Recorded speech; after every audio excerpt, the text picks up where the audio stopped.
वतन पर मिटने वालों का यही बाकी निशा होगा। सबसे पहले मैं सत सत नमन करती हूँ उन वीर क्रांतिकारियों को और उनसे पहले नमन उन वीर प्रसूता माओं को जिन्होंने इस मातृभूमि के लिए अपने बेटों को न्यौछावर कर दिया। जश्न आज़ादी मनाने के लिए न जाने कितने वीरों ने फांसी के फंदे को चूमा था, न जाने कितनी खून की नदियां बहाई। उन वीरों की शहादत को हम शब्दों में बयां नहीं कर सकते, लेकिन विडंबना देखिए इस देश की। पुस्तकें हमें पढ़ा दी है कि 14 अगस्त की मध्य रात्रि को 2 दस्तावेजों पर साइन हुए और आज़ादी हमारी झोली में आ गई। ये आज़ादी यूं ही नहीं मिली, कतरा कतरा खून दिया था, दी जवानी जुनून दिया था। अरे अंग्रेज माने नहीं तो गोलियों से भून दिया था।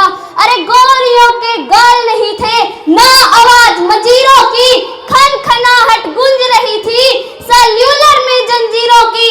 राजनीति से ना मिली ना ही खरीदा पैसों से, अरे सौदा लहू के मोल हुआ था राजगुरु सुखदेव भगत सिंह जैसों से।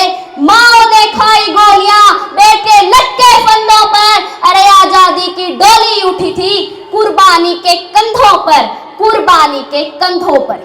हमारे वीर क्रांतिकारी जिनका आजकल के बच्चे नाम तक नहीं जानते, भगत सिंह, राजगुरु, सुखदेव, मंगल पांडे, सुभाष चंद्र बोस, अशोक उल्लाद, तात्या टोपे, नाना साहिब, मैनावती, झांसी की रानी, न जाने कितने नाम जिन्होंने इस देश के लिए अपनी कुर्बानी दी। अरे हमने किया ही क्या है इस देश के लिए? हमने तो आजादी अपने पूर्वजों से विरासत में पाई है। आजादी की कीमत उनसे पूछो जिन्होंने इसकी कीमत चुकाई है। हम सौभाग्यशाली हैं कि हमने स्वतंत्र भारत में जन्म लिया, क्योंकि आजादी का असली मतलब वही जानते हैं जिन्होंने कभी गुलामी की हो। पहले देश देशभक्त बनने के लिए बलिदान मांगता था, तब देश मर जाने को, मिट जाने को, फांसी पर लटक जाने को कहता था। लेकिन आज के समय में अगर कोई व्यक्ति अपने काम को मेहनत, लगन और ईमानदारी से करे, वही सच्चा देशभक्त कहलाता है। मैं नहीं मानती फेसबुक, व्हाट्सएप और इंस्टाग्राम पर स्टेटस लगाना ही देशभक्ति है। तो मैं आपसे पूछना चाहूंगी, फुटपाथ पर रहने वाले वो बच्चे जो नंगे पांव तिरंगा बेचते हैं, क्या आप कहोगे वो उनकी देशभक्ति है? नहीं, वो उनकी देशभक्ति नहीं, वो उनके भूखे पेट की शक्ति है।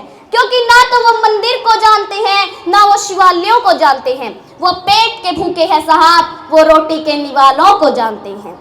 अरे चलती रही नारियां जौहर में, भेड़िए फिर भी मौन थे।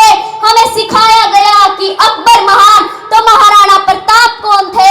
सड़ती रही सड़कों पर लाशें, गांधी जी फिर भी मौन थे। हमें सिखाया गया कि चरखे से आजादी आई तो फांसी पर लटक जाने वाले 25-25 साल के नौजवान कौन थे।